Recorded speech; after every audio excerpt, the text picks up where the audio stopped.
Welcome to the Shuffle Curious podcast. I'm your host, Patty Lynch. Have you ever seen an amazing shuffler at a show or festival and wondered, how did they get started? How did they develop their skills? And who are they beyond the dance floor? Well, that's exactly what we're exploring in the show. We'll dive into the personal experiences of the dancers that make up our beloved community. We'll be learning more about who they are and what makes this dance so special to them. So, with that, let's jump into the show and let's get curious together. Hello, all my Shuffle Curiosities. This is episode 8 of the Shuffle Curious podcast. And in this episode, I had the pleasure of interviewing my friend Jesse. And him and I were all over the board, wide range of topics, lots of fun having this conversation with him. You know, we were talking about mentorship and how important that is throughout your shuffle journey, but especially in the beginnings.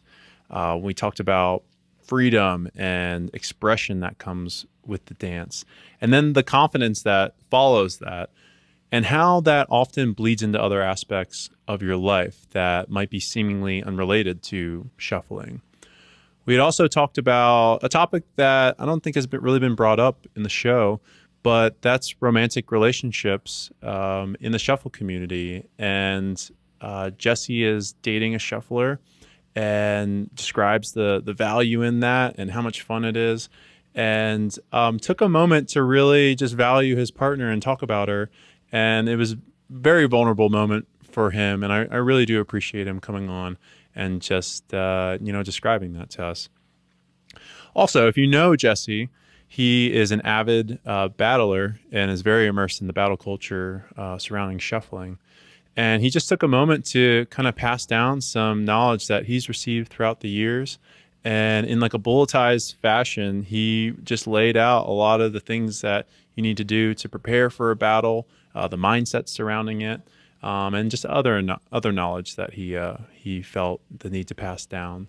So definitely stay tuned till the end, because he dropped a lot of information, and so definitely get your notepads out for sure. But I will not delay any further. Without further ado, this is my conversation with Jesse Fishman. I hope you guys enjoy. Jesse, how are you, man? I'm good. How are you, Patty? Good. All is well. Dude, it's awesome that you're here visiting Denver. We've been spoiled with your presence many of times. Probably not as much as I want, but but it's awesome that you're here just visiting for a little bit. And I'm also super appreciative that you had the time to come and chat with me for this show. So thank you for that. And we've known each other for a little over a year now. Our origins and kind of how we initially met was really over Instagram, and our mutual friend then, but now your girlfriend, Allie, bless her. Bless her heart. She had put on a January shuffle challenge for us, and that was the beginning of 2022. And I had, if anyone listened to the first episode with Allie, you would know that she was actually one of my shuffle coaches when I was beginning. Freaking way. And yeah. Dude, we had a formal session together, and then we would do sessions just dancing. I would sneak her into the CU Boulder gym. Nice. And then we would just nice floors, big mirrors and stuff like that. And we would sesh. But she had put on a shuffle challenge, and we were both a part of that. And it became very clear that we were both fanatics about the dance. Crackheads. Yeah, straight up. And I know I probably engaged with you the most, not even meeting you in the flesh, just kind of knowing you based off of the videos and how engaged you were with the challenge, how it was structured. We had kind of every day had some kind of concept or move that we had to perform, and we just had to get our video into the group chat that we had by the end of the day, just showing our progress on that move and how we were going about it.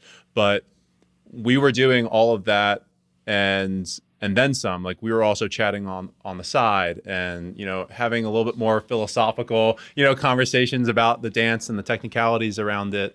And really just, it was very, like I said, it was very clear that we had the same level of interest and we could talk about it for days. So that was very cool to have made that connection with you. But I think that it was very much cauterized and instilled when I had traveled, because I'm originally from New Jersey and you're from Staten Island. Staten Island. Mm-hmm.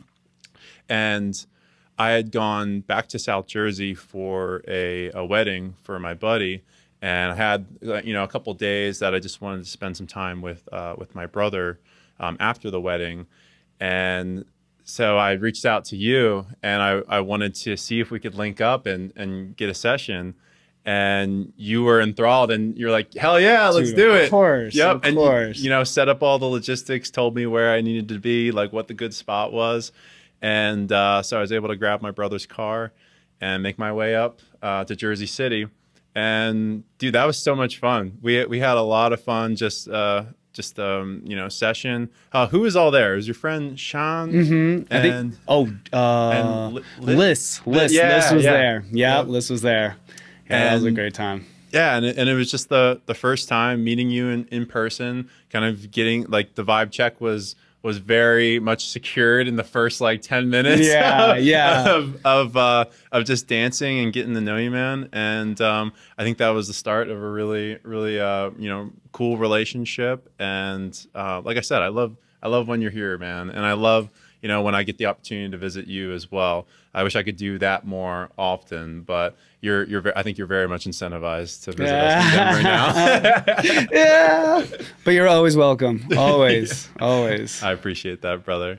So let's talk about you a little bit. What is your? Let's go into your background. You know, where are you from? Have you always been in Staten Island? That sort of thing. Mm-hmm. How long have you been shuffling for? And maybe just give us a glimpse of like a little bit of like your childhood, like what you were. Who you were, you know, as a child. Okay, so I'm from Staten Island, New York. Always lived there, born and raised. Okay. Yep. And I lived in other places for a little bit of time. I actually, in second grade, I lived in London for a year, which was pretty sick. My mom had like a business trip, so she took us all there for a year, which is pretty cool. But other than that, only Staten Island. I've been shuffling for about 3.5 years. Amazing 3.5 years, gotta say. Learned a lot. Time flies, right? Yeah, it's insane, you know. But me, before shuffling, or even just childhood, I was that kid that was just out playing all the time, so much energy. I lived on a block where there were just so many kids and so many families. So we'd have like this crew of people, you know, we'd play street football. We had a park right up the street. So we'd play basketball and baseball, all kinds of sports. And then when we were done, we'd all go back to my house or my friend Nick's house and we'd play video games. And so it's like this constant like video games, playing outside. And then as I got older, I started to develop like interest in hobbies. That's when I found skateboarding. And that was probably my first like real hobby. That's when I fell in love with something. And it definitely shows in my shuffling. I feel it in the way that I like to like talk about moves, or the way that I like a move to feel for me when I do it reminds me of skateboarding sometimes. Which is so fun because it will just bring me back. So that's really nice. And then in college, I ended up getting into bodybuilding. I never stepped on stage, but I've always wanted to. I don't want to right now because it's way too much work. I understand what it takes. You'll be too top heavy to exactly. Shuffle, you know? And that was actually an issue of mine at the beginning of my shuffle journey. I was like very top heavy. But you know, that's okay. I still look good, I gotta say. Like when I was really my prime, whew, man, I loved it. But But it's a lot of discipline, and it's a lot of, it's like a 24/7 job with that kind of thing. So, as time went on, and then I discovered what shuffling was, bodybuilding kind of like regressed, and then it gave birth to, my new passion of shuffling. So, yeah, that's a little glimpse of me so far. A prior Jesse life. to any kind of glimpse of a shuffle journey. Mm-hmm. No, it's probably good that you had those interests to begin with, because I'm just thinking skateboarding, coordination, balance, having your wherewithal of where your body is at any point in time, especially your feet, you know what I mean? Footwork is huge with that. 100%. And then, with bodybuilding, creating the skeletal muscle to support your own weight, and to, just to be strong in your movements as well. Those seemed like they were the best primers for a dancing, and just in general, but shuffling, most importantly, because it's very much a strenuous dance, that you need to have your wits about you. 100%. I mean, with skateboarding, it's like all these little micro adjustments to your foot go a long way, and being able to recognize what kind of micro adjustments you need, like having that reflection of like, okay, I need to just move my foot a little bit this way and it'll produce a different kind of flip. I take that to shuffling, because it's like, okay, if I tweak my foot this way, it gives a different appearance. And now I'm able, like, I took that skill of, thinking about what I was doing and having like these little micro movements, and now I can bring it to shuffling. And just like bodybuilding as well, I was able to take this mind muscle connection that I had and bring it to shuffling. So now that I'm like, okay, well, if I need to open up my body, like what muscles actually do that? Well, I need to externally rotate my shoulder, and then I'll be able to open up my body more. And so having those two hobbies as like a prerequisite to this dance were huge. And I mean, on top of that, skateboarding and bodybuilding, they're both a lot of discipline. So, when you're trying to learn a new move, especially glides, like you have to be disciplined, and you have to, practice it over and over and over, to really kind of like get it the way that you want it to look. And since I'm no stranger to having that kind of discipline, shuffling has, not to say it's been easier, but I've just been given the tools to go about it in a way that will progress me maybe faster. Yeah, for sure. And we'll talk about glides for sure. With that discipline, because there are certain moves where you have to do it over and over and over again, and then continue doing it over and over and over again if you want it to have the appearance that is how you want others to see it, and then how also you want just to feel in that move as well. And glides are one of those things that you have to constantly be working on, because like you'll lose that strength, to go up on your toe and then slowly lower it down. It fades just as quickly, or it's easy for it to fade, and it's hard to build up, that sort of thing. So, but we'll definitely get into that for sure. But that's very cool, forecasting on how you got to your shuffle journey. I'd like to know, what was that moment, or maybe just that timeline of where you became interested in this, and where your journey really started. Okay, so it was at the beginning of PA school. I just got into PA school, and it was like, it's just crazy. PA stands for physician assistant. It's like the way I describe it, it's like it's a doctor with half the responsibility and half the pay, but you still do everything pretty much as like a doctor does. You still order prescriptions and diagnose patients and all that kind of stuff. So this is probably half the liability. Half the liability, 100%. It sounds good to me. Thank goodness. Thank goodness. Love being a PA, gotta say. But I was just starting PA school, and I recently broke up with a girl, and my friend was like, dude, you gotta come out to a rave. And I was like, not really into the music. I wasn't really into like going out because I've gone out with him before. And he was like, look, this is not what you're thinking. Like, people actually go there because they enjoy the music, not because they're trying to get girls or whatever it may be. And I was like, I gave it some thought. I was like, all right, let's do it. I'll go. And, my motto usually is like, I'll try it once. If I don't like it, I'll never do it again. And it worked. It's been working pretty good so far.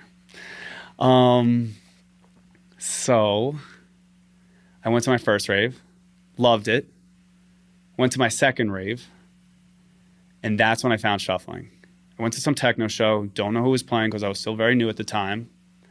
And my friend was like, yo, you got to come see the Shuffle Circle. I said, okay.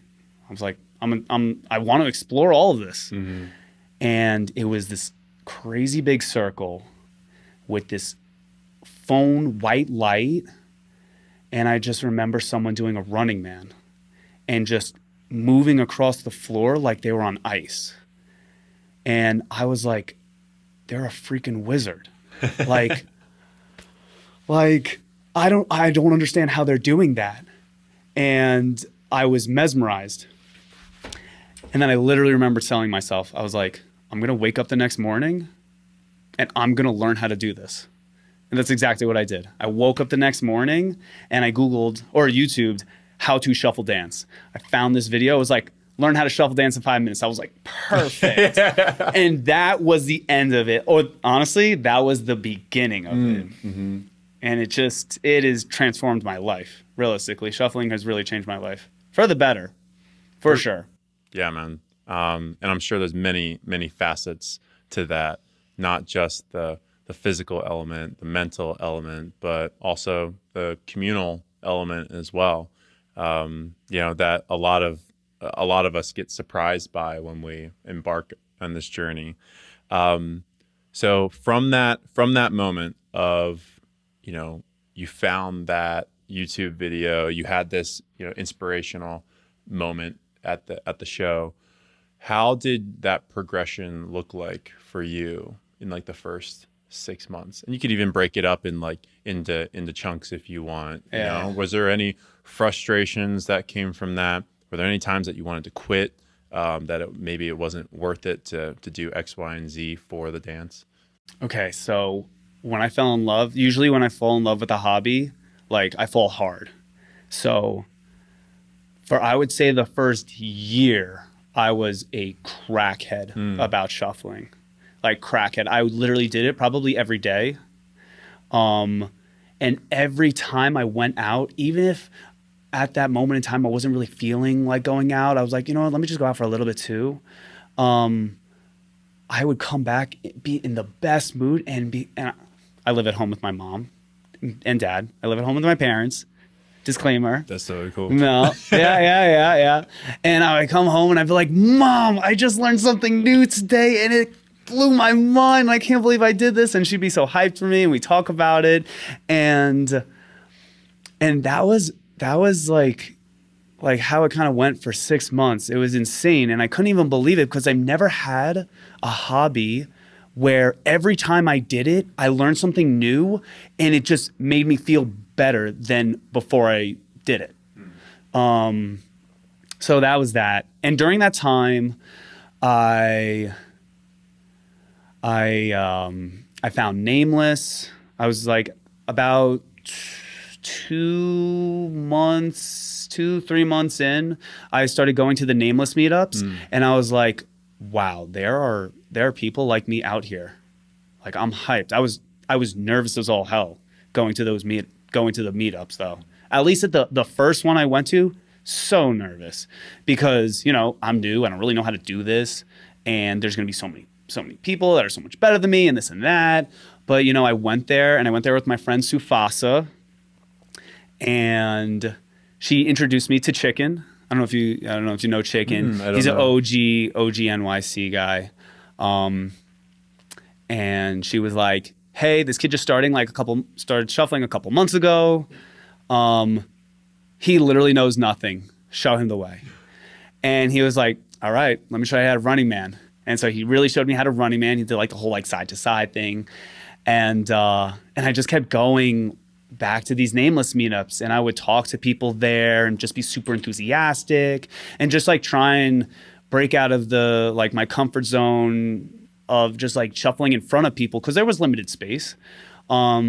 So as I kept talking to people, you know, and I kept supporting the scene, that's when Nameless was like, hey, we really, you know, we noticed that you're like really into what we do. And that's when they brought me on. So that's actually a really interesting story because I remember that day because I failed an exam and I was so sad because it was the first exam I ever failed in PA school. And then I went out and shuffled to clear my head. And at the time, this was like during COVID time. So like we couldn't really go out to like anywhere, see people or whatever. And I posted a story and I did like a shuffle for shuffle thing. And I tagged Jordan, the leader of Nameless, or like the captain, one of the founders. And she was like, that's so funny that you tagged me because we were just talking about you and we want you to join Nameless.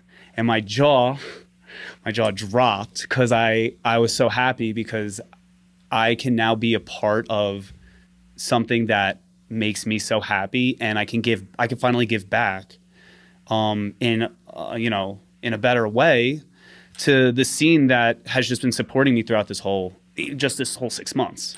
So that was huge. That was really big. That was at the 6-month mark, more or less, of your progression? That was actually at the 6-month mark. I think it was April. Yeah. I started in October and I think they let me join in April. Okay. And just for the audience, because I know like collectives and crews and different shuffle communities have different requirements for entry, and then there's things that come with that. What does that look like for Nameless? Excuse my ignorance. I just don't know. What are the requirements that go into that to become like a member? And also, like, what are the expectations of you after that? Beautiful. It's very easygoing. All you have to do is be able to shuffle. You don't have to shuffle well. You just have to be able to do a Running Man realistically. And you just have to, one, support the scene and want to be involved, and also just kind of mesh with the rest of the crew. Like, how well do you get along with all these people? Because you're about to get a lot closer to them. So they want to make sure that you're not going to really cause any drama or anything like that. And they want to know that, you know, you're there to have a good time, not start anything. And you're here to dance, you know, you're here because you support the dance and you support the community, and, you know, that's what you love to do. Yeah. And it's beautiful. It's been such a wonderful journey being a part of Nameless, and I'm so happy still to be able to support the crew. I mean, I'm even a leader now, so that's incredible in and of itself. And yeah, really, really thankful for that crew. Dude, that's the work that you've put in. That's the energy that you've put into this. It's just a symptom of that. You know what I mean? Yeah. Sorry to throw out medical terms, but no, you're good. It's appropriate in this sense.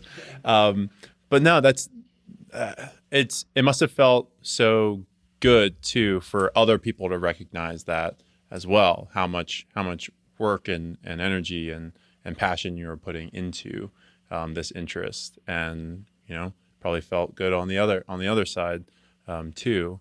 So, but within, you know, at that moment, and then maybe even before, were there any, because I always want to know, and I think a lot of people experience this, just the pure frustration that is sometimes involved with learning the dance. You know, like, at what point in time were you able just to flow and not think about your dancing? You know, because I think a lot of people want to get to that point, and it's a lot of rigor and struggle for them. And then sometimes they don't even get there. But if they had just applied themselves for maybe a couple more weeks, then they would have that moment where I'm not even thinking about this sequence of moves anymore. I'm just listening to the music and it's dictating how I'm going to respond to it. You know what I mean? Oh, 100%. What was that like? What was that progression up to that point, and then how it made you feel during? Okay, so that actually took me a while to do because from skateboarding, I'm very trick based. So when I first started learning how to shuffle, I was like, oh, I'm going to learn this trick and that trick and that trick and that trick and just kind of throw them all together and kind of make like a hodgepodge. And it's not going to really make much sense, but it's the things that I thought looked cool, so I'm going to learn how to do them.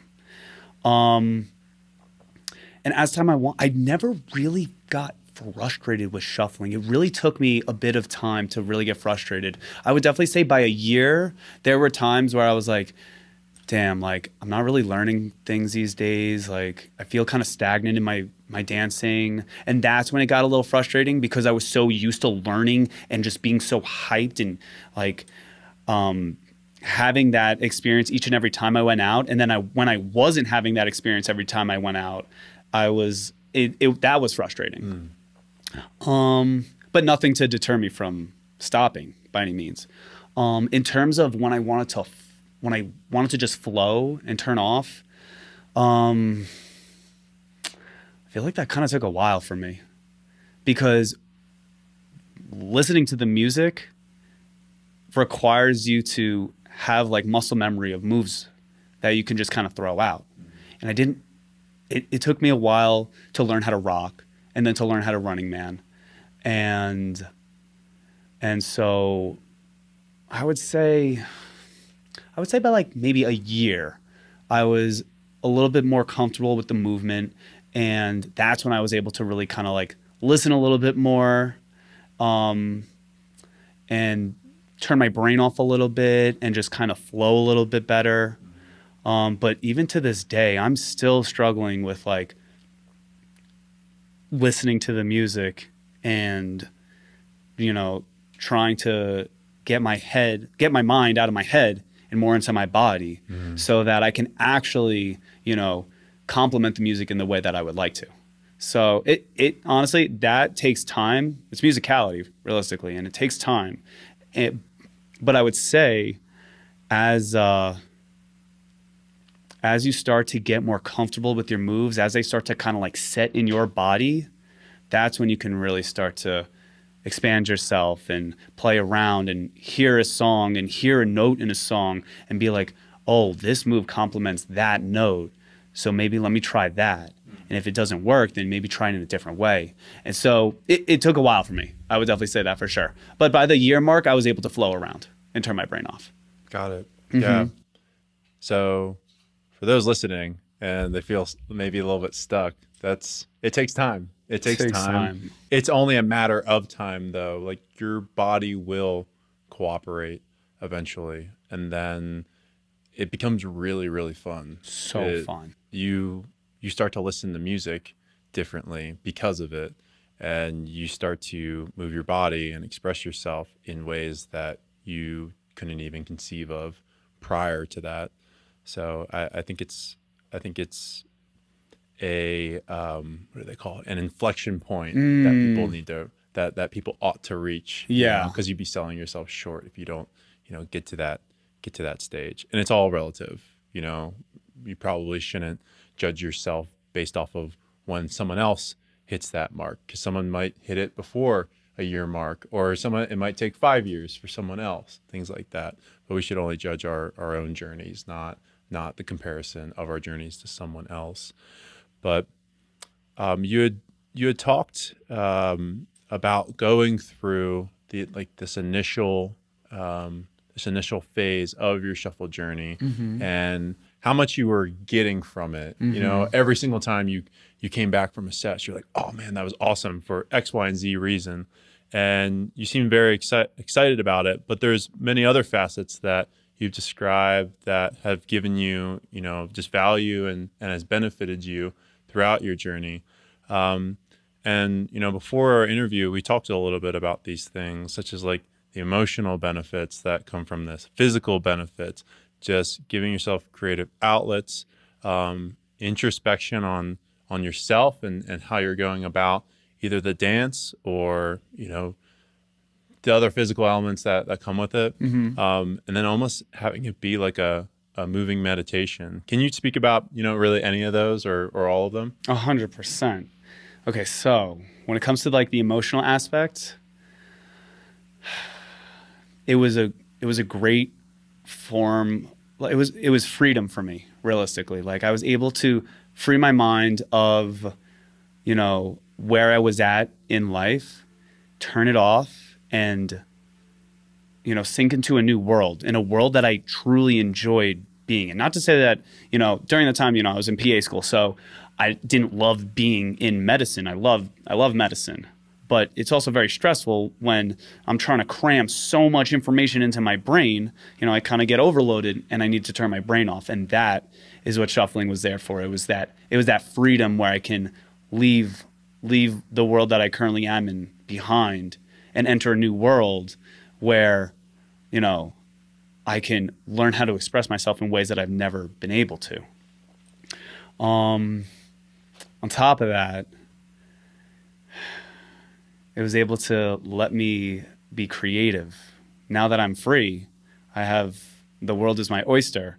I can choose whatever kind of setting or like kind of character that I would like to be now. If I wanted to be in a little spaceship, I can just crouch in, be in my little spaceship with my little pea shooter, pop, pop, pop, pop, pop. And it was so fun because I could just kind of like move around and pretend like, I'm in a little spaceship. And that's like refreshing because I'm a very creative person. And as you go through, life and stuff like that, I feel like people lose that creativity. So it's like a nice way to like kind of like hold on to that creative outlet in a really healthy way. On top of that, I will definitely say that this dance style gave me confidence to just be who I am and for that to be okay.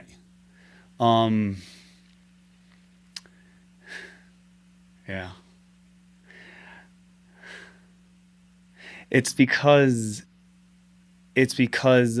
when I'm choosing what moves that I want to do, it's all my choice. And what I've noticed is that people like what I do. So that kind of boosts my confidence. And then eventually at some point I'm like, all right, well, I got swag now, like people fuck with my style. Like I started dressing nicer. I started, carrying myself better. And it just, kind of blossomed into, just having like this very like stable confidence. And that's really nice. Not to say that I didn't have it before because bodybuilding really got me to that first level of like, okay, I have confidence. I got muscle. I look good. Mm-hmm. But this was a different level of confidence. This was unbound by physical body.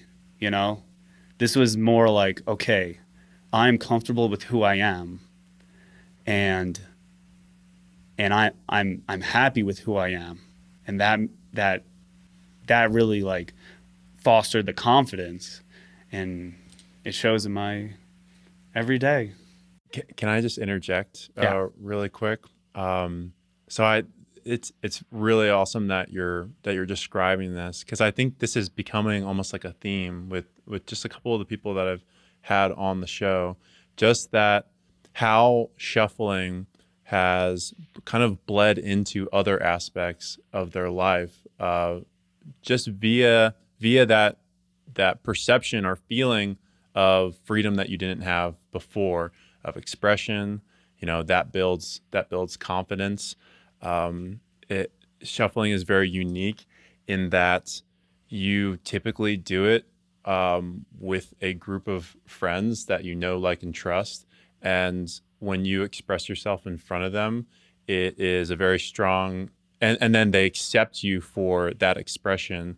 It's a very strong data point for you that every single time you decide to express yourself, and it's completely congruent with how you're actually feeling inside, and it's a true representation of that, and then they give you that approval time and time again, it almost rewires your brain into like into knowing that people will accept you, you know, and will accept you, and that you're good at something, and that you're a competent and proficient individual. And then so you can take that came from the dance, but you can take that and apply it in so many other areas. The way that you dress, the way that, you know, you go about getting that job, or going into that interview, or whatever else, how you're carrying yourself. And I think it's amazing. It's amazing that this dance has the power to do that, and it's done it time and time again. So I just wanted to add that. Oh, 100%. I could not agree more. I mean, like, with the confidence, it really helped me through PA school to be like, look, you're on the right path. Keep doing this. You can get through this. Like, you have this ability. Like you can do this. So the confidence from shuffling really, really supported me through PA school. And then even after PA school, when I was studying for the exam, really helped. And then getting my first job, and, you know, what I do now, I'm a neurosurgical PA. This is like some really intense stuff. And, you know, without having that confidence that shuffling, you know, kind of fostered in me, there was no way I would take something like that. You know, it's so much responsibility, but I knew because of what I've been through, that I was able to handle that kind of responsibility, and yeah, I wouldn't be able to, you know, I just have to pay so much respect to shuffling for that, for the ability that for the confidence it has given me. Yeah. Yeah, for sure, man. And like I said, I don't think we're the only two people that we've had that experience with dance, and it continues to blow my mind. And that's also why I think that we're so hell-bent on supporting like the shufflers who are coming up in the ranks. And because I would never want to see that opportunity to have that kind of experience diminished or taken away from someone because they don't have the proper support structure around them. Because, you know, a lot of the homies that we know, they've gone through that and have had the necessary support to have the same result. But there's probably a lot of people that we just don't know of, because either they weren't fully immersed in the community, or you know, they were kind of like a closet shuffler. I know I was that for like 6 months. So it took time for me to immerse myself in the community, but there could have been a point in time for me or for someone else where they didn't reach that point, where like that inflection point that we were talking about, where you could just flow. I'm sure there's one for that confidence that you also feel, and just people acknowledging that you're a good dancer. You know how to move in your own body. You're expressing yourself the way that you want to. Things in that regard. So it's where I think being like community oriented is a way of like giving that to other people, or giving them the best shot at that, you know, because it's something that's profoundly affected your life, something that's profoundly affected my life, and a lot of like the guests that I've had on. So, and with that, you know, you are very community oriented, and that's another aspect of shuffling that maybe you didn't see coming, is how robust and how strong the shuffle community has been for you.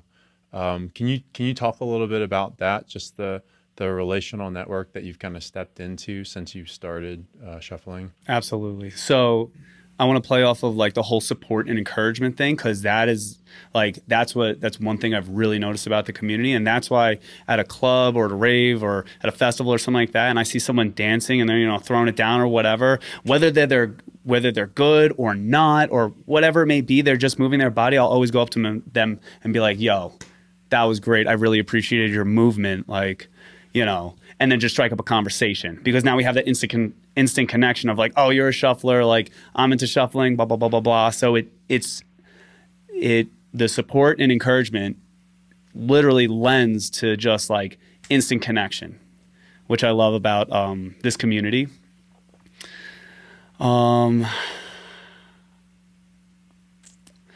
as well as, let me think. What did I say? We were just talking about community and how yeah, dude. Trust me, like God. you know, there's probably a lot of different, you know, relationships that you've made, and just the collectives that you've been a part of, whether it be your extended fam over here in MHS, or like I was Nameless, or the experiences that you've had with like your different battles and stuff like that. Okay, but, perfect. Yeah. Perfect. Yes, I agree. Okay, so community aspect. So there's this building friendships, right? So as I realized, like throughout the community, throughout the journey, I kind of like gravitated towards the crackheads of shuffling, those that are just like so addicted, because I have been very addicted. Yeah. And they're your people. They are my people. They are 100%. So it's interesting because like as I gravitate towards them, you know, I start to find people that are on my same wavelength. And then, you know, I've met a couple people, you know, my friend Sean, he's one of my best friends now. I've only known him for like a couple years, but you know, he's up there with like some of my best friends that I've known for 10 plus years, 15 years, you know, and it's like through shuffling, I was able to make this kind of connection that I would never have thought I would be able to make. Someone on a level of a best friend at, you know, I'm 30 years old. So like to meet someone in my, you know, like 27, 28, and to have them be like a best friend caliber was shocking. Great dancer and great musician as well. He freaking kills it. Yeah, he really does. Impressive, multi-talented, very. And I mean, as well as Allie, I mean, meeting her has been, you know, such a blessing. Realistically, like it's interesting because she's actually at the same level of like, or at like the same timeline in her shuffle journey. So like some realization that I'll have, she'll also have in a different way from a different mentor or something like that. And it's so cool to just like hear how she like learned this lesson, and like I share how I learned the lesson, and then it kind of like solidifies the lesson because I heard it again from a different way. Amazing. Yeah. And she's a shuffle crackhead too. So yeah, there's no way I could not date a shuffle crack. If I'm dating a shuffler, they're gonna be a crackhead. Yeah. There's the, you know, it's binary. It's like, okay, either you're a crackhead or you're not. Can we go on a tangent real quick? Yeah, for sure. Shoot up. How did you guys meet? Because I got a little bit of the story when I had Allie on. She was episode 1. Shout out to Allie. She's here somewhere. She's in the apartment building. I don't know what she's doing, but she came and visited too. But yeah, how did you meet her, and how did that relationship kind of blossom? And then I will have a follow-up question. Okay. Wow. It's pretty interesting actually. Okay, so she's in a master's program right now in Colorado, and she was taking a year off, and she was moving back to Maine. And you know, and she was driving there, so she was gonna go straight back. But she talked to her friend Jackie, one of her best friends, and Jackie was like, "Oh, I'm going to this techno festival in New York, Time Warp." And I was like, "Oh my god, like I'm gonna go. I'll meet you there." So Allie drove to New York, and this was 2021, I believe. 2021. 2022. I think that's 2021. Yeah, 2021. Yeah. Okay, so this is 2021.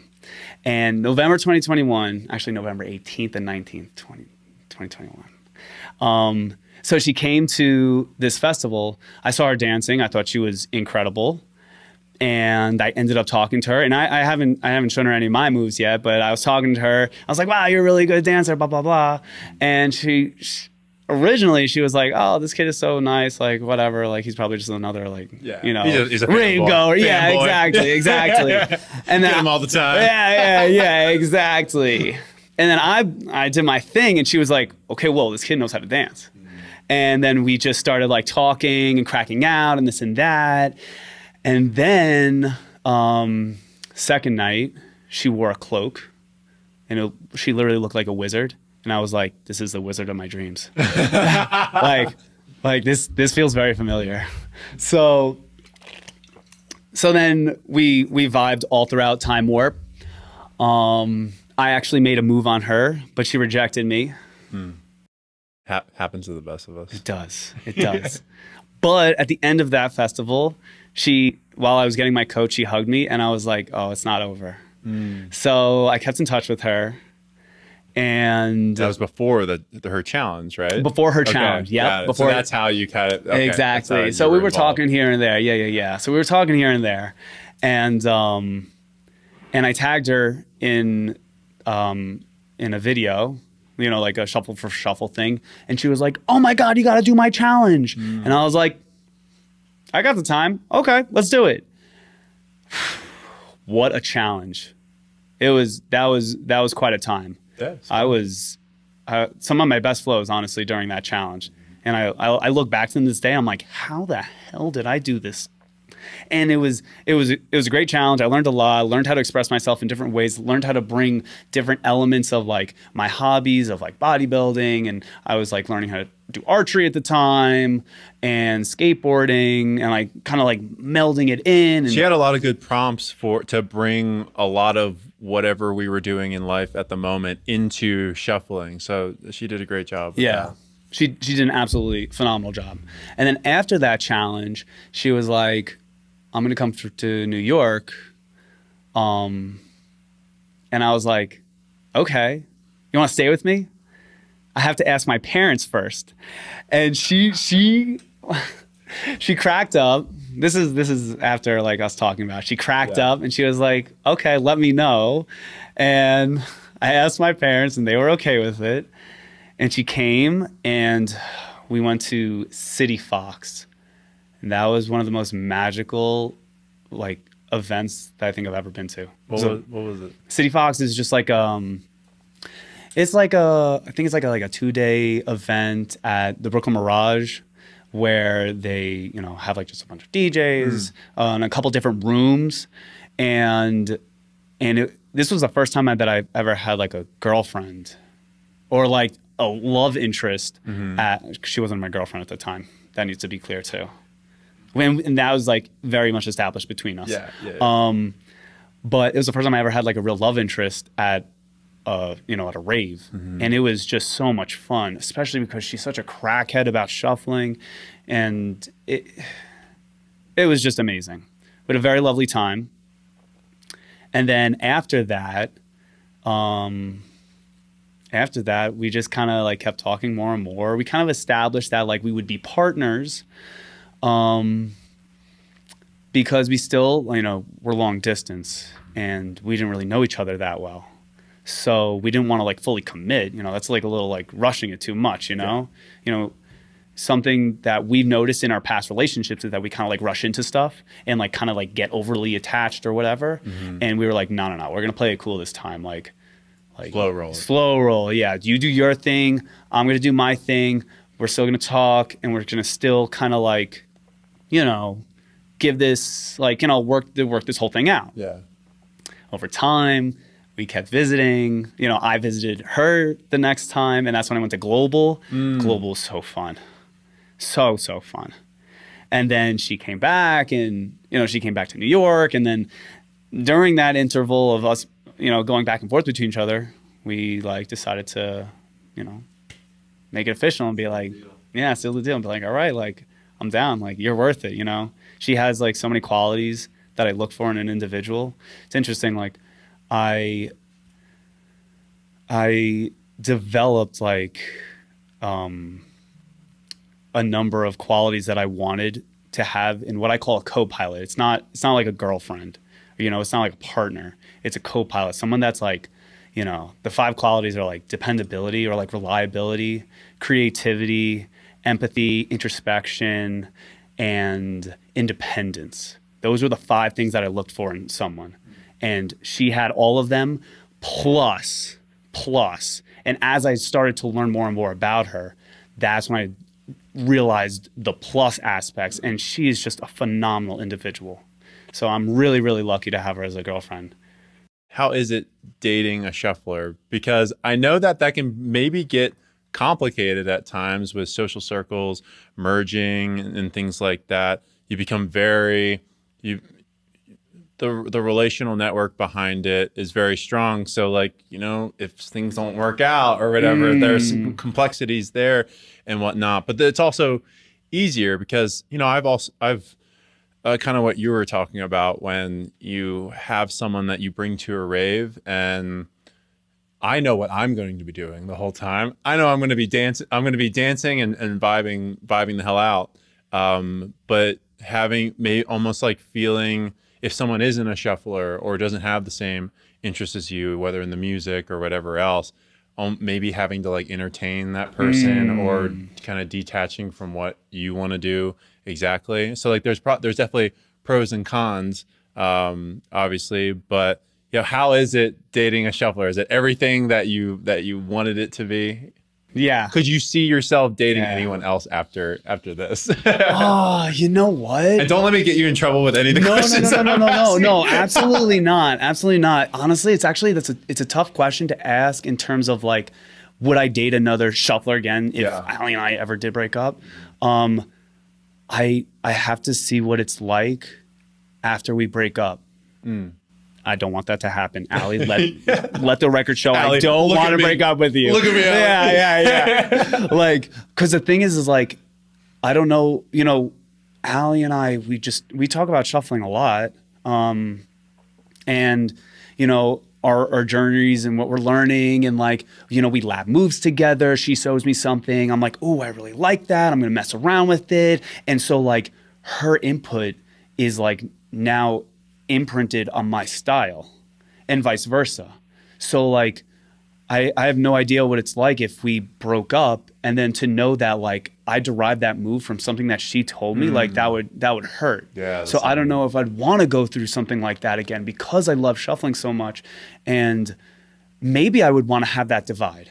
You know, I just don't know. Yeah, that's very, very insightful. You know what I mean? But yeah, it won't come to that. Yeah, but I'm just super interested because, you know, that's something that I deal with. Yeah. You know, I'm a single guy. I'm, you know, in the shuffle scene. I love it, and I realize like the pros and cons of, you know, being involved with someone who's also in the shuffle scene, and it's just it can be seen as a dilemma, or I don't know.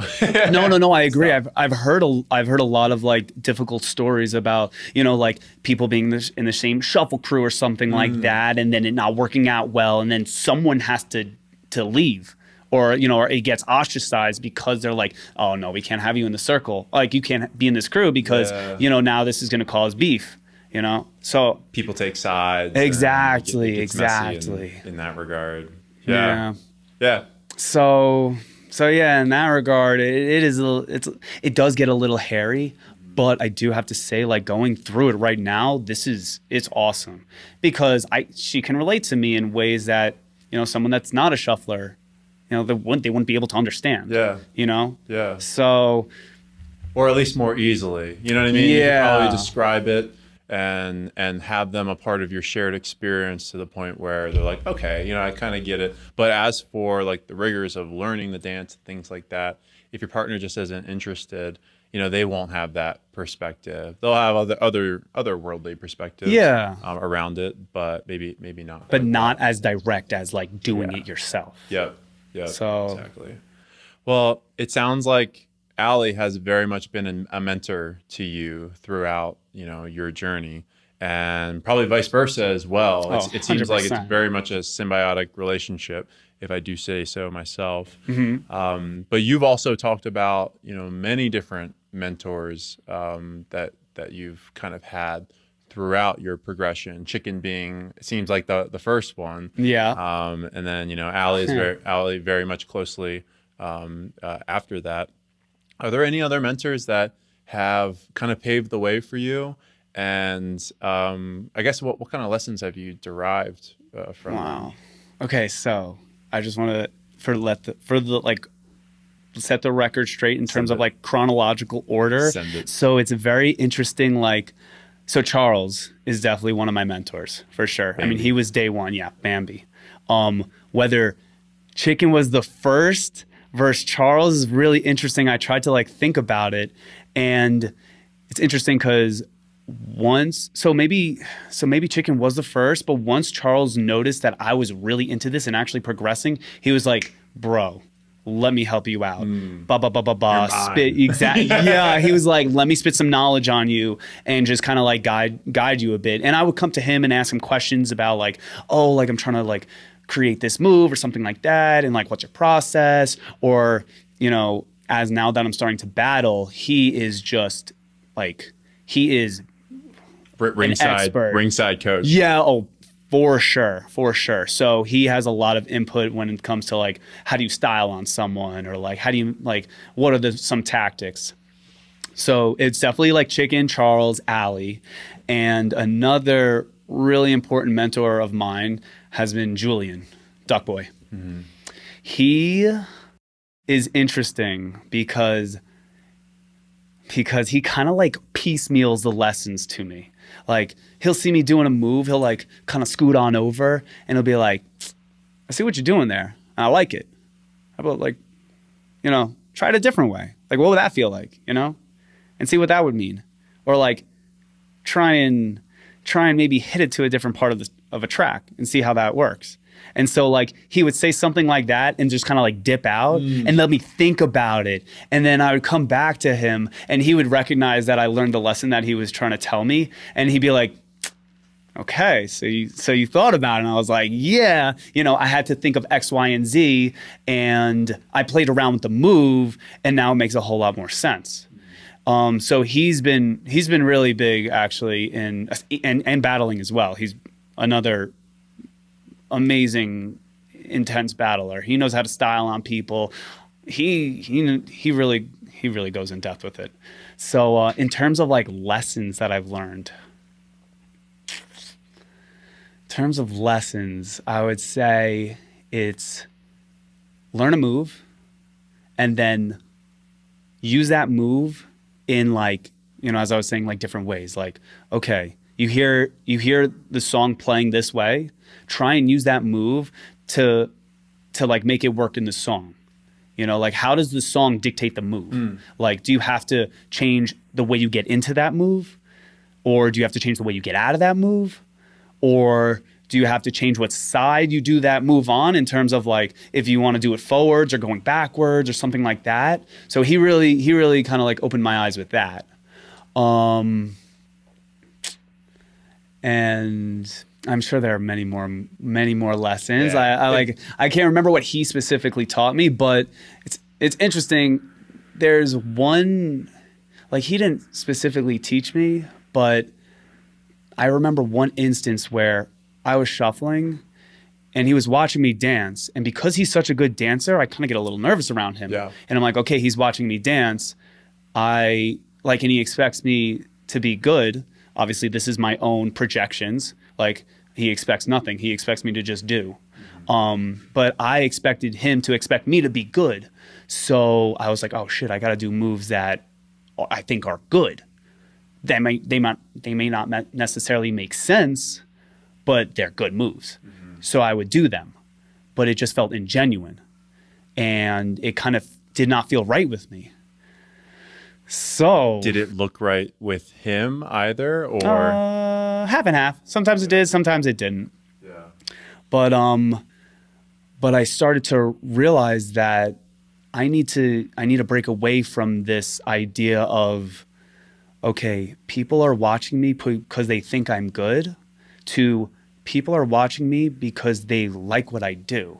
Well, in terms of like what I choose to do, not necessarily that I'm good and they expect a show, but it's like they fuck with my style, and that's all that should really, like, if they fuck with my style, that's great. Like, I'm going to choose the moves that I want to do, you know, and if they fuck with that, then that's amazing. But if they don't, then they don't have to watch me. Yeah. And as I started to kind of like change my mindset of like, I have to be good, to I do what I want to do, and it just naturally is good, was huge, because I removed this shackle of like, oh, I have to be good, to I'm going to do me. And if people don't fuck with me, then you don't have to watch me. Yeah. Turn around. Exactly. but if you fuck with what I do, then keep watching by all means. So that was huge, huge.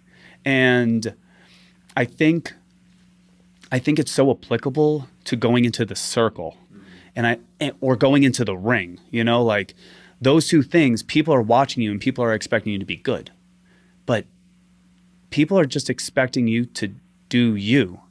And if they want to watch you, then let them watch you. But if they don't want to watch you, then they can just easily walk away or turn around. You know what I mean? So it really relieved that pressure of going into something so daunting like a battle or going into the ring into the circle. And it has just been so like game changing for me because it was not only just people watching me. Like I also kind of adopted, like I cultivated this during this MHS challenge that just happened because I didn't have that much time to dance. So I couldn't really put out my best work compared to Ali's challenge last year. This is the January MHS challenge that Ali and I hosted. Yes. This past January. Yeah. Thank you so much, by the way. Yeah. Incredible challenge. Really, really, I pulled an incredible life lesson away from that. And it was like, okay, like, you know, I'm so busy all the time. I'm working like crazy. I only have 5 minutes to dance. I'm not going to put out my best work. I'm going to put out whatever I want. I'm happy that I even got to dance for 5 minutes today.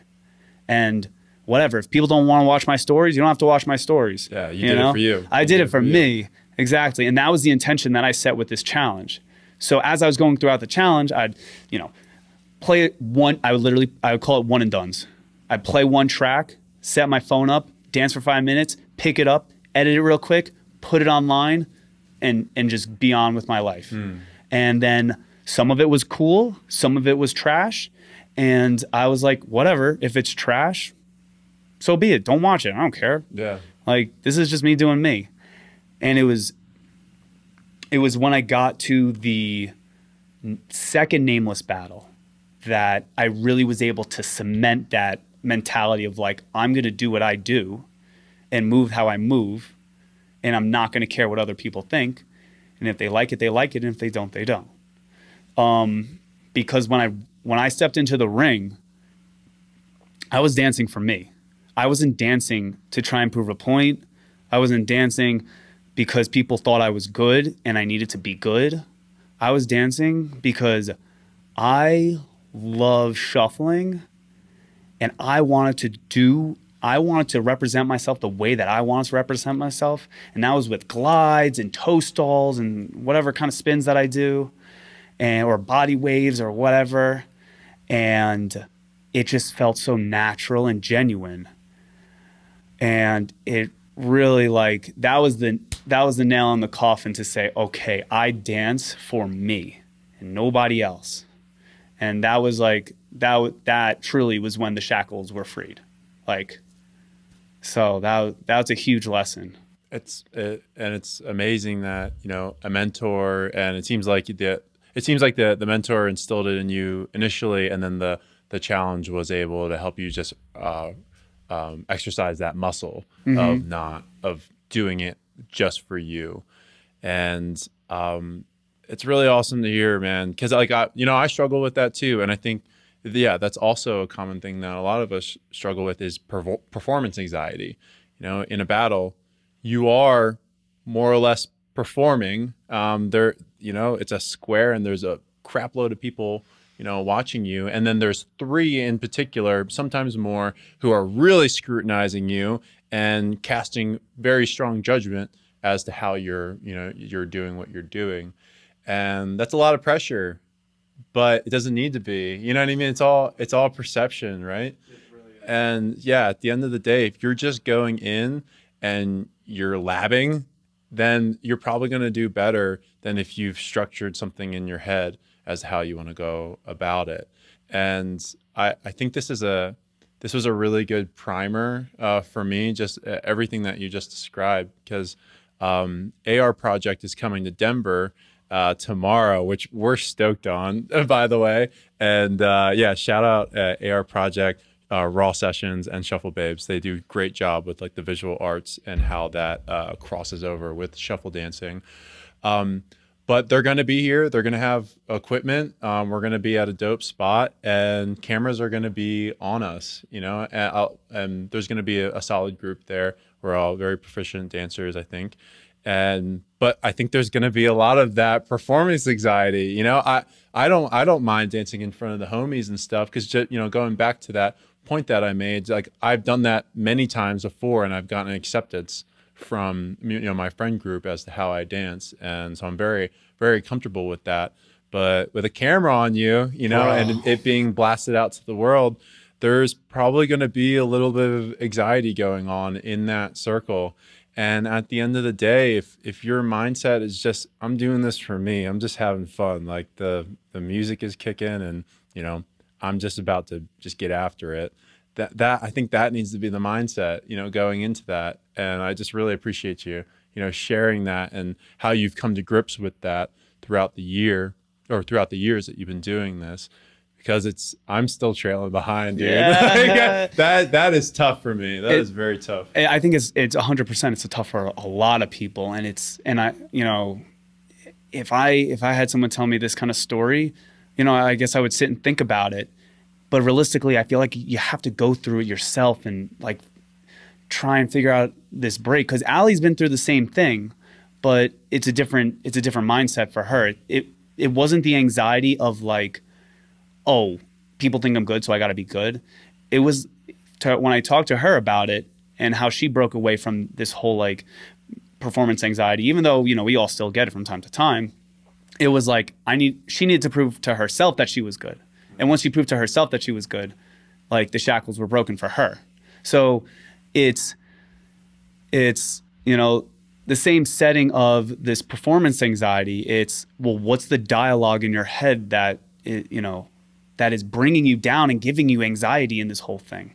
And then once you really address that dialogue, then you can really make strides to releasing the shackles.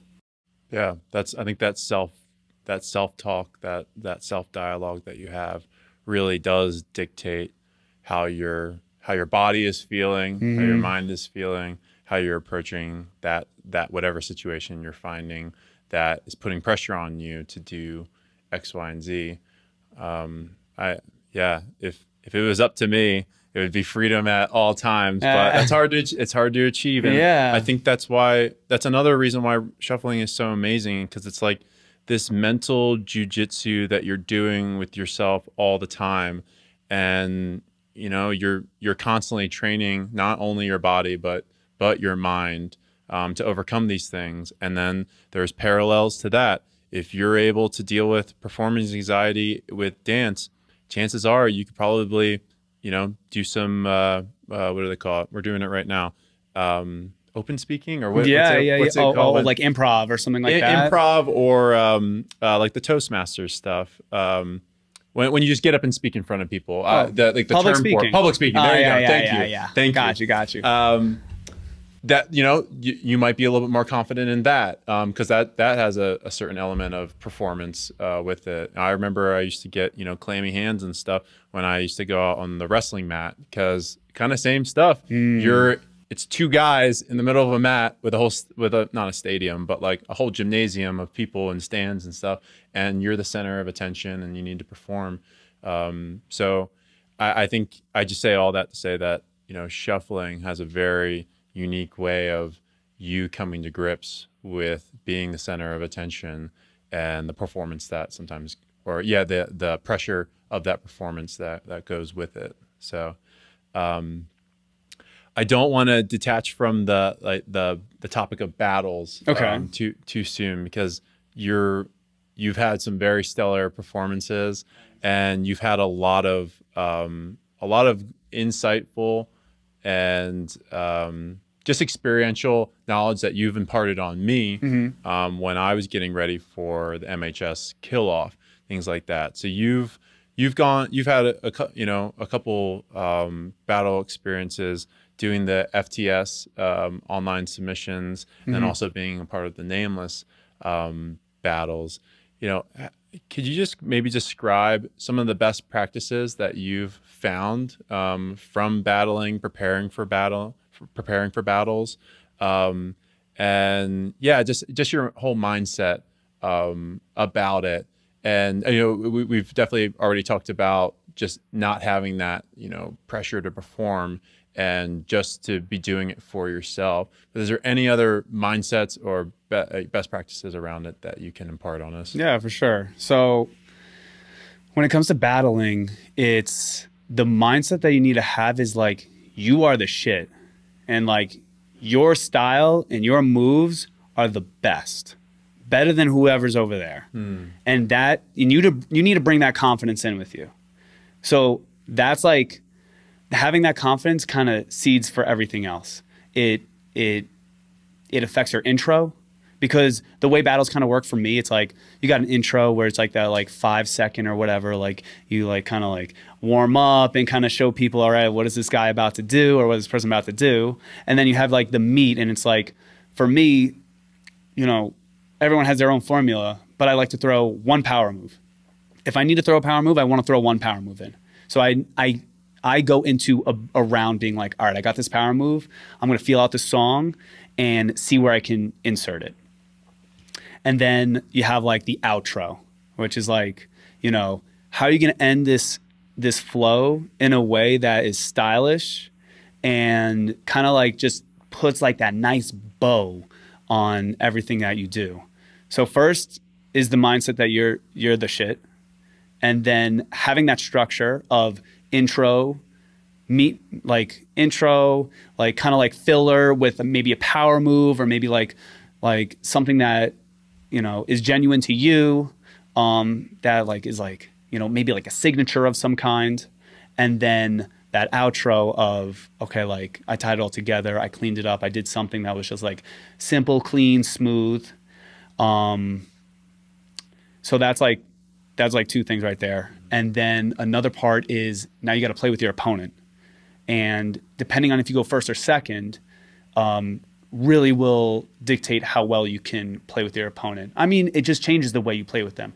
If you go first, right, you don't have anything to go off of except for what they're either known for, or what they've done in maybe an earlier round. Mm-hmm. So if you can take maybe like, you know, maybe they have like a certain like move that they like to do or something like that, you can kind of like make fun of it. This is something that I learned from Julian, because he is so good at doing this. But like maybe they have like a certain style or certain move that they do, and you literally take it and you show the judges and you show the audience and you be like, this move is stupid. Yeah. Let me show you why. And you do a stupid pose with it, and it looks ridiculous, but it shows that like your opponent is whack, you know? Or if you go second, you could take something that your opponent did and you could be like, I'm going to do it better. Like you did something, like you could start out to kind of like mimic their stuff, and then you start to just rip it in a way that is just so much nastier than them that like whatever they did their first round doesn't even matter. So there's like that aspect to it. And then another aspect is engaging with the audience. Engaging with the audience and engaging with the judges. And that's important because your goal is to make the judges think that you're better than the opponent.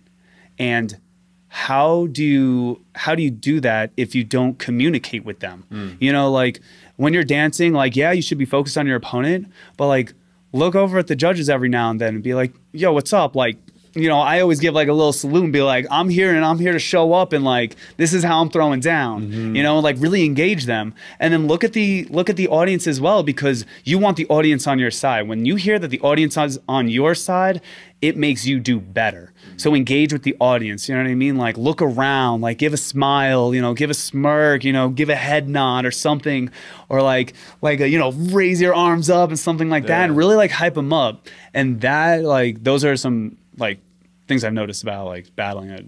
And the audience, you know, no, judging doesn't happen in a vacuum. You know, when they hear the audience is favoring one person versus the other, and you've engaged with them in a meaningful way, they're probably inclined to kind of lean towards your corner, unless there's anything that really stands out that would be to the contrary, you know? Very true. They're, you know, we're social creatures. We look for acceptance or admonishment from other people, you know, whether we want to or not. It's very much in our DNA.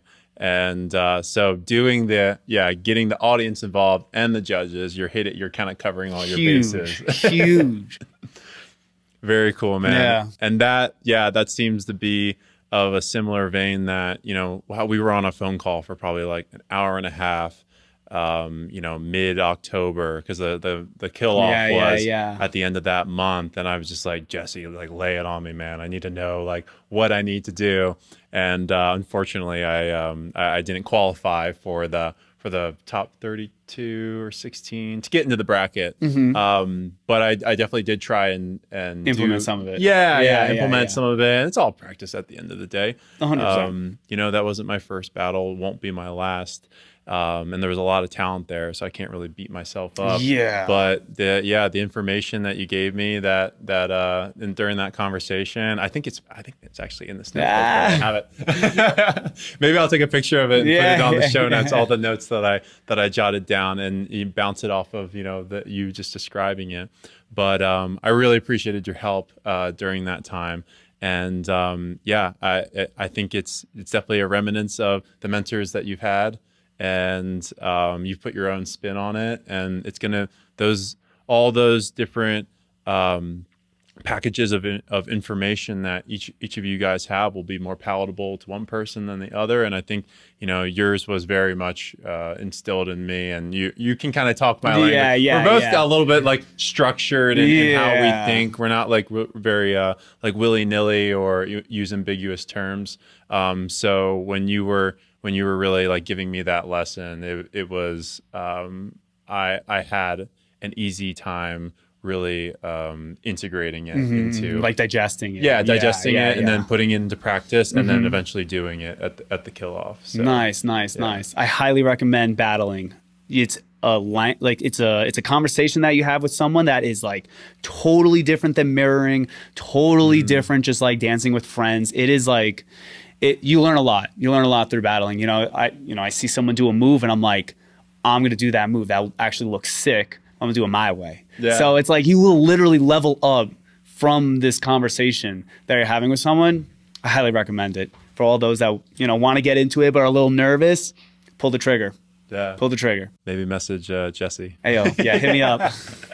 Awesome, man. Awesome. Well, I think a lot of value was portrayed in those last 5 minutes. So thank you for doing that. Yeah. But as for the conversation, I think we're probably going to wrap up. But I'm going to now ask you 5 questions that I ask every guest of the Shuffle Curious podcast. This is the world famous Final 5. So like I said, we're going to just fire these off at you, and see how your responses might line up to past guests, future guests, whatever else. I might make like a Excel spreadsheet and get everyone's responses down to see if there's any commonalities or just total outliers as well. I think that'd be very interesting. Fair. But for the first question, what is your favorite music genre? Okay, so I kind of like bounce around, you know. Before EDM and all that, I was really into metal. I was really into like folk music. Yeah, I know. Metallica. Not Metallica. Megadeth. Megadeth. I'm sorry. Megadeth, it blows Metallica out of the water. Sorry.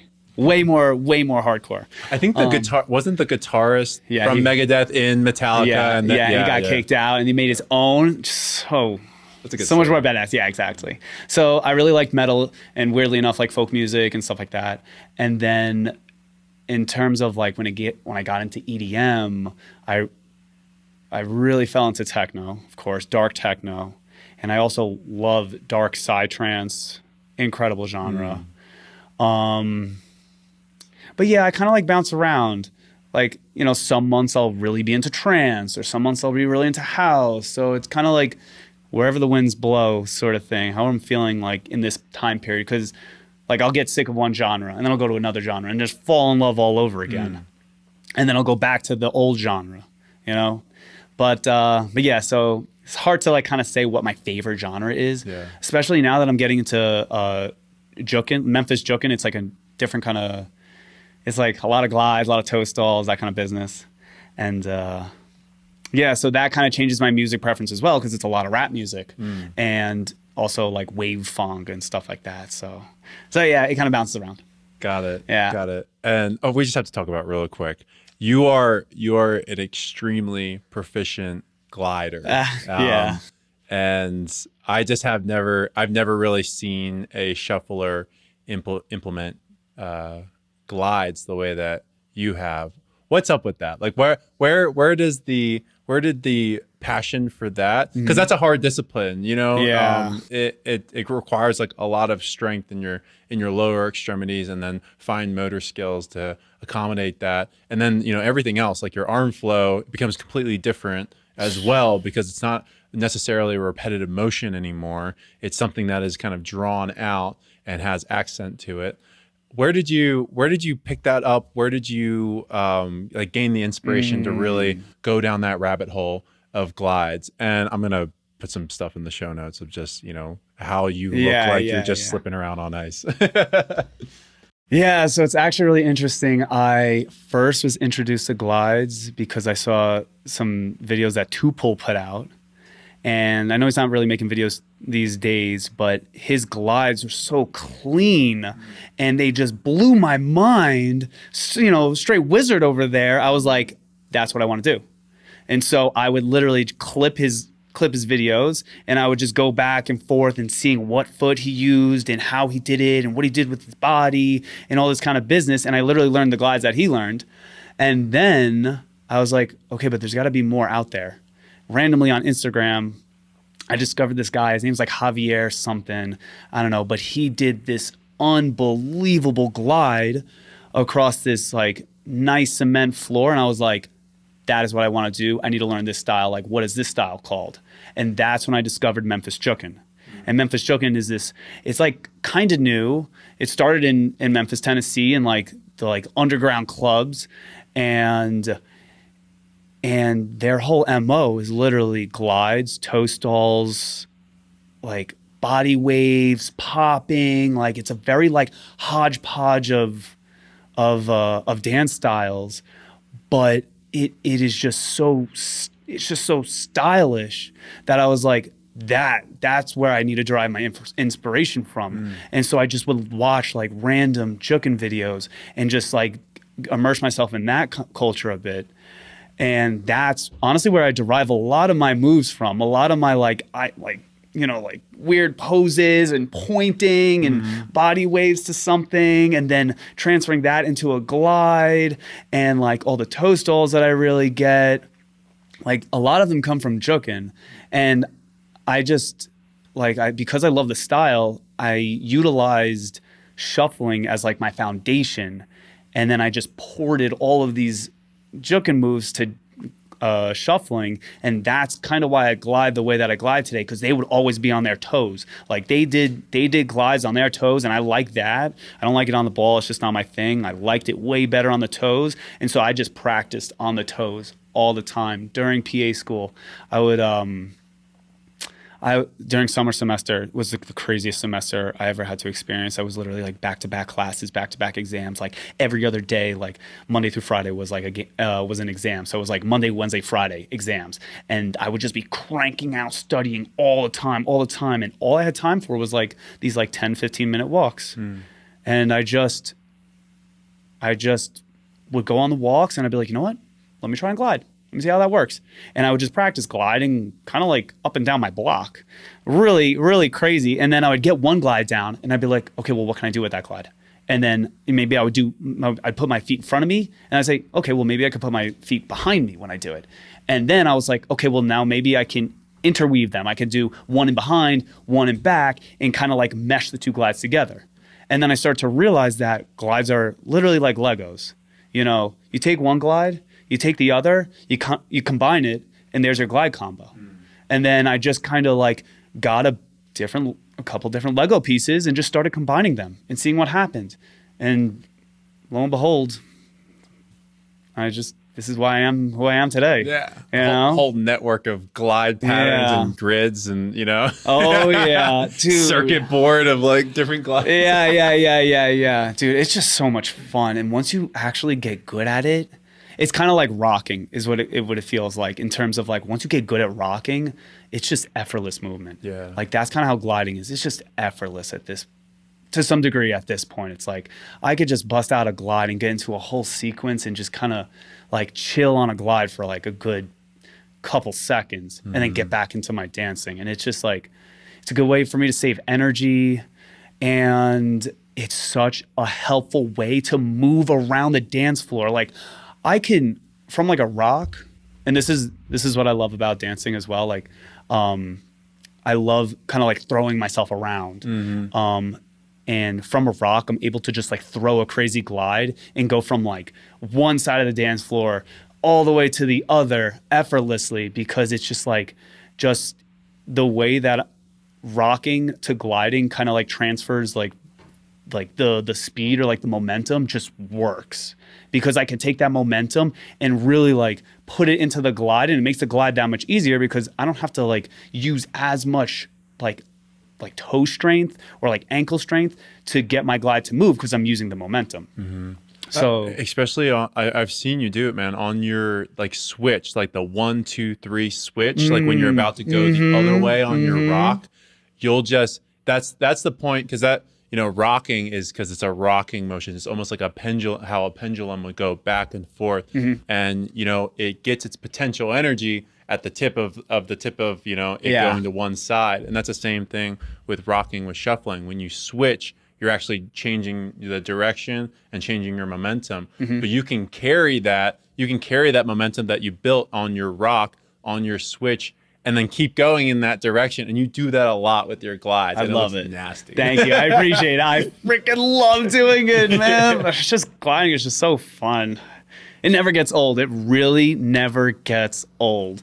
Like once you hammer it into your bones, the world is your oyster. Especially when you get that nice ground. I'll wait to talk about the nice ground, because all I'll say is Walmart. Walmart has some of the best ground I've ever experienced.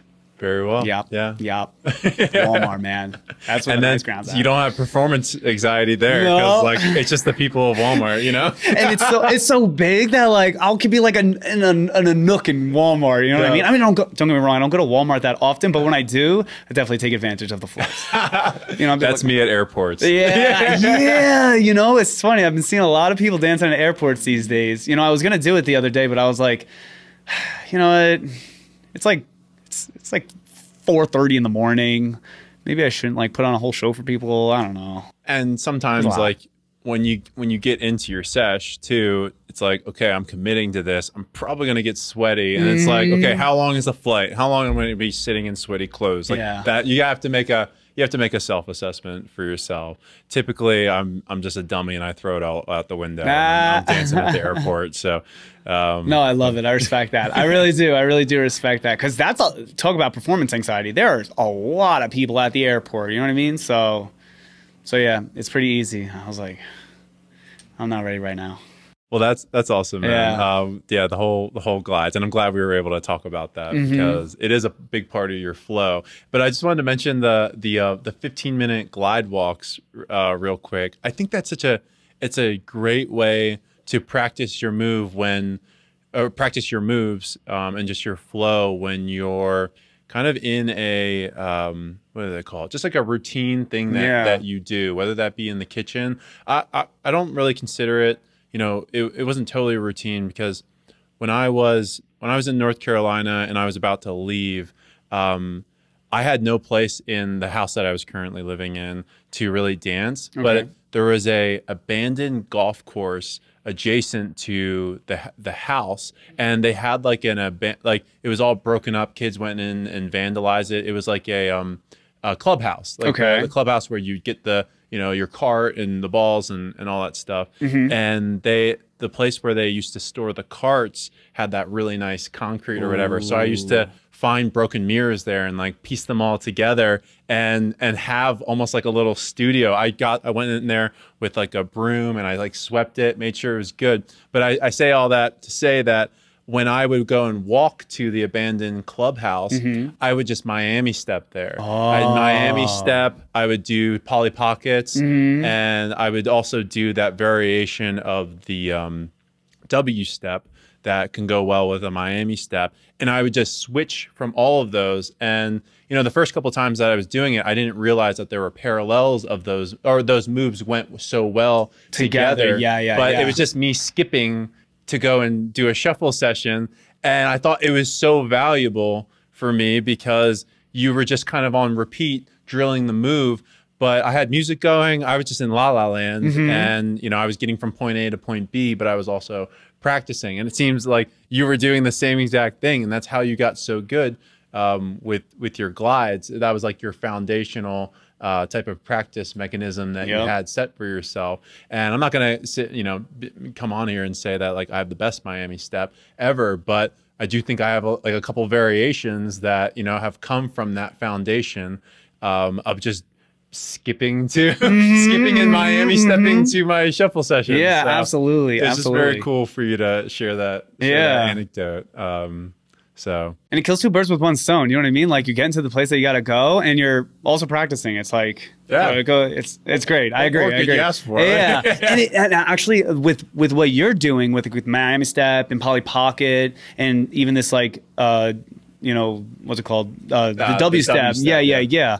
It makes you realize that you're actually mobile with these moves. Yeah, like I see a lot of, you know, shufflers kind of stay in one spot with like a, not necessarily Miami Step. I feel like Miami Step, people run around the place. But with like a Polly Pocket and a W step, they don't have to be mobile. You know, you can move with a Polly Pocket. That's forward, move back, side to side. That's why I love Polly. Personally, I love Polly Pocket. It's like my favorite shaping move because the movement that you can get from a Polly Pocket, the direction that you can change with a Polly Pocket. And it's kind of blowing my mind now because it goes into Moss. It goes into the Moss style now. Just because with your the way that you're switching on the Moss T step, where you know you're going like I won't describe it, but it's the same kind of movement. And at any point in your Moss T step, you can go into a Polly Pocket and then vice versa. So it's a move that I think gets like a little bit of flack for being very shapey, but it's pretty freaking dope. Bro, you can make it so badass. Yeah, I love it. But okay, tangent ended. Let's get back to the world famous Final Five. Yeah. So, next question for you. What is your favorite place to dance? Okay, so Walmart. In terms of the floors, because the glides there are just incredible. Yeah. But favorite place to dance, I would say 99 Scott. Okay. That venue is just, every time I go there, the floors are just incredible. NYC? NYC. Okay. 99 Scott. It's kind of like around the corner from Brooklyn Mirage. And it's a little bit more underground, and just the atmosphere is like classic, like warehouse Brooklyn vibes, loud music. Like the lights are okay, but just there's like so much space there, and just the floor is just phenomenal. So that's probably my favorite spot. Excellent. Yeah. Next question: what is your favorite set, show, or festival attended? Wow. It's a tough one because I got some really good memories at some really good shows.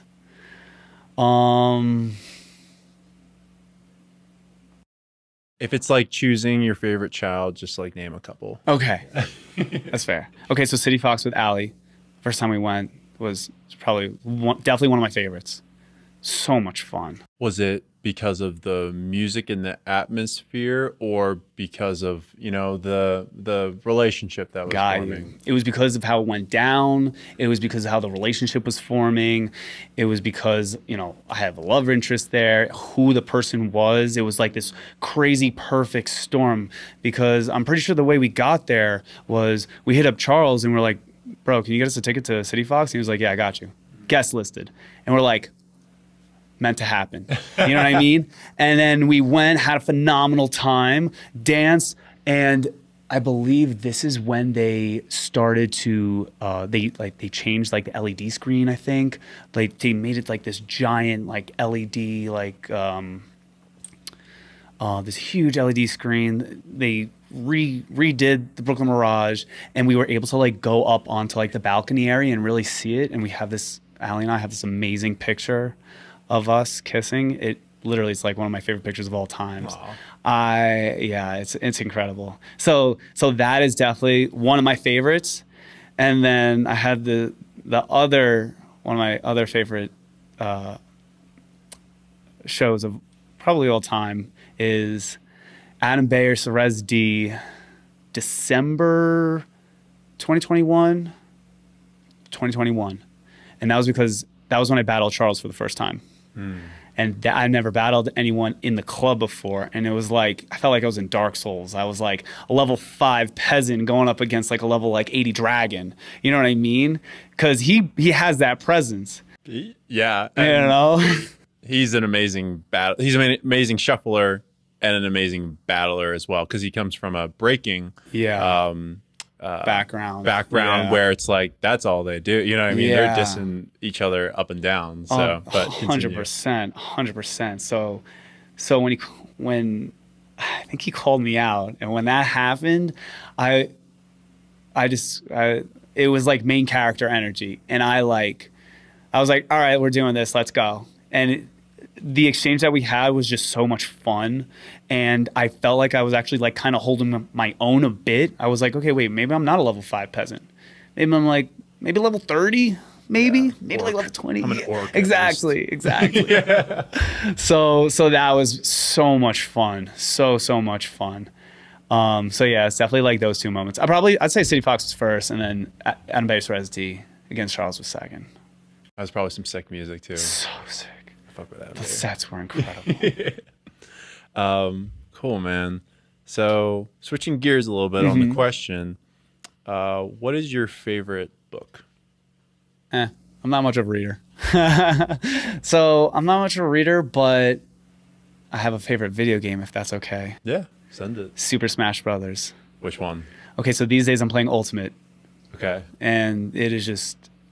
There's nothing better. Okay, because it's actually really interesting because it's battling, realistically. Like, how do I style on my opponent, and how do I like get in their head and try and like kind of come at them in a way that they're not going to expect it with the moveset that I have, and I understand their moveset as well. So it's like this like high-speed chess game that is just so addicting. And it's weird because like I'll think about it with shuffling, and I'm like, wow, I can learn so much from this video game because it has a lot of parallels. You know, it's the same concept of battling someone, but it's also you have to be kind of a little unpredictable. Can't show your cards. Exactly. Can't show like you need to be reading your opponent. Like 100%. So it's just this really interesting parallel between the two, and it's kind of helped with my shuffling a bit for sure, because I'll think back and be like, oh, well, how would I do that in Smash? And then I'll be like, oh, let me port that idea over to shuffling, and vice versa. So. And then also the characters and the personas that you can deliver, you know, the weapons that they're using or the items, and you know, just who they are as a character. You can embody them. You know, who is your character? Okay, so I use Crom. Okay. And there's so many now. He is honestly not that great, but I love the way that he just hits someone. And it just feels good. It feels meaty. It's like when I really just like wail on someone with one of his attacks, poof, like it feels good. And he also has a spike. I love spiking people. Down spike? Yeah, like a down air spike. Yeah. And it's like kind of hard to hit, but when you pop someone up right in like the perfect way, right at the edge, and you just whack on them with that spike, it's like gliding. Yep. Yeah, it was very similar. It feels good. Have you played Nintendo 64 Smash Bros? Of course, I started. I've been playing this game for like 20 plus years. Okay. Yeah. Dude, that's like one of my top, like that is my favorite video game probably ever. Yeah. It is so strategic. Like that was the beginning of just that fast speed kind of like chess game type, but it's still like open air. And for Nintendo 64 to have that kind of caliber of game in like 1999 is pretty freaking sweet. We should play sometime. Oh, 100%. And I'm going to come at you with Sea Falcon. Oh, okay, let's go. I love playing Falcons, yo. Let's go. I'm down. And if anyone out there wants to smoke, DM me. Catch my hands. Likewise. That's awesome, man. I didn't know you were gonna mention that. I know you had something maybe other than a book, but yeah, that resonates with me hardcore. All right, final question of the final 5. If you could put any message on the main stage production of a large festival, let's just think Tomorrowland or EDC Las Vegas, and there's going to be tens of thousands of people watching this message, what would it say? Do as you do, be as you be. Life is crazy and unpredictable. Trust your intuition. Never miss a glide. Excellent, man. Excellent. That's very much from you. Yeah. Very cool, man. Very cool. Well, I've absolutely enjoyed this conversation, and we've been going at this for quite some time. And it doesn't even. I think it's like an hour and 40 minutes or something. Oh my god! Yeah. It doesn't even feel like it. Dude, it feels like we've been talking for like 20 minutes. Yeah, it's amazing. That's wild. Love it. With that, is there anything we missed? Is there anything that you would like to share with the listeners before we sign off? Don't be afraid to approach me. I'm really friendly, and I would love to talk to you. I hope what I was able to share in this conversation helps whoever get through whatever, issues that they were having with maybe their shuffle journey, or maybe with their, performance anxiety or whatever it may be, or like how to maybe get to that next plateau of like finding a mentor and really like asking them for help or questions or something like that. But yeah, I mean, I hope my experiences are able to just benefit my community, because, shuffling has really given me so much, and it would be my honor to give back. That's awesome, man. Yeah. And I'm 100% sure that you'll carry it forward, and you are a very approachable person, and I think this conversation really shined light on that. So yeah, please feel inclined to reach out to Jesse, a wonderful representation of the shuffle community at large, embodied into one human being. Dude. It's amazing, man. For people who have the inclination to reach out to you, what's the best way that they can connect with you? Instagram, 1001_cranky_monkeys. Got it. And we'll throw that in the show notes as well. Absolutely. So, but brother, it's been a complete pleasure. I'm so excited that you're here. I'm excited that we have the whole weekend in front of us to get down, get some sessions in. So this was absolutely amazing. And I just want to thank you just one last time for coming on and giving me this opportunity to chat with you. Dude, it's an honor. When you asked me, I was like, you want me on the show? Really? I was like, okay, yeah, I'm down. So it's actually been such a huge privilege, and like as I said, it's been an honor to be on the show. And I support what you do, and I think it's great, and like how you want to bring the community together and like really expose light on who are we, So, and it'll just bring us closer together. So I'm really excited about that.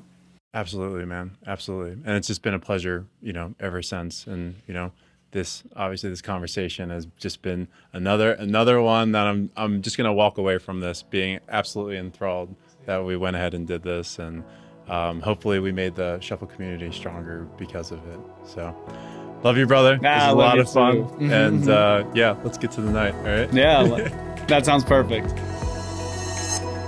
Thank you for listening to the Shuffle Curious podcast. I hope you've enjoyed the show so far. We are past the launch, and I'm so appreciative of the support that the show has received. You guys have really stepped up in a huge way, and I'm eternally grateful for that. I know this is a big ask due to the show just starting, and it's very much in its infancy, but any and all support would really be amazing from you guys. So I just wanted to come on and list a couple ways that you guys can help out the podcast moving forward. So first and foremost, subscribing to the YouTube channel would be a huge help. among, also sharing and following the show on other social media platforms, such as Twitter, Facebook, Instagram, but in particular, YouTube will really help increase the visibility of the show, and it can help to reach a wider audience as well.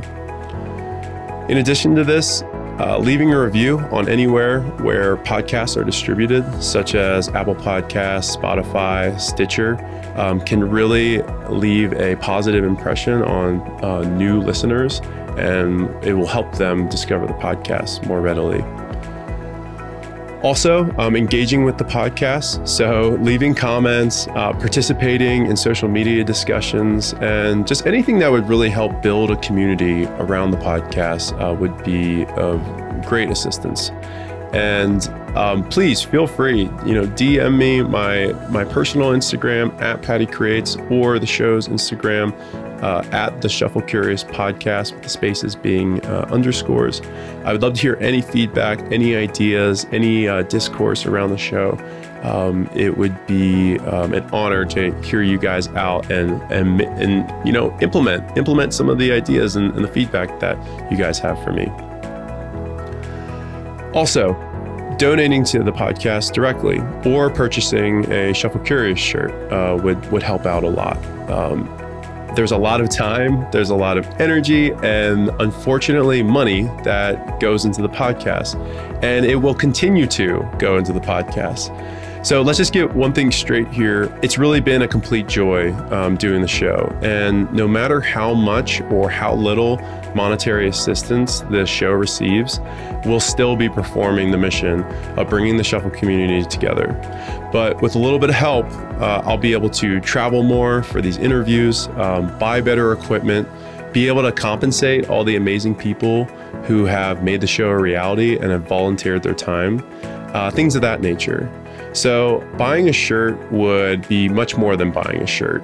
And I don't know if you guys realize, but if I ever saw someone at a festival wearing a Shuffle Curious podcast shirt, you would be my best friend in a huge way. I'd love to see it, and I'd give you a big bear hug.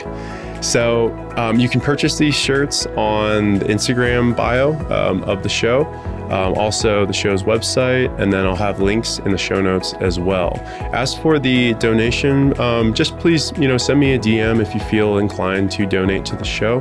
I will definitely entertain that, and if you're so inclined, that would be absolutely amazing. I'm not going to create a button for donating to the show or GoFundMe or anything like that.